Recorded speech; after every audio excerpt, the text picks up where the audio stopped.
এই নির্বাচনের আগের থেকে শুরু করে আমি যেটা বললাম, বিভিন্ন মাধ্যমে এনজিও টেনজিওর মাধ্যমে জামাত এবং বিভিন্নভাবে বিএনপি প্রচুর অর্থ ব্যয় করেছে।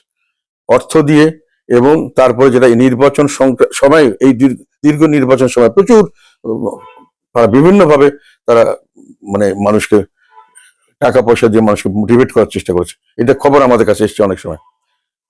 আর থার্ড হলো আমাদের ভোটারদেরকে, বিশেষ করে মাইনরিটি ভোটার্স যারা যারা আমাদেরকে সাধারণত ভোট দেয় আমাদের এলাকাগুলোতে এবং আওয়ামী লীগের ভোটার বলে চিহ্নিত, এবং আমাদেরও অনেক জায়গায় আমাদের ভোটারদেরকে বাসায় বাসায় গিয়ে বলা হচ্ছে তোমরা যদি আমাদের ভোট না দাও তাহলে তোমাদের উপরে পরিণতি খারাপ হবে।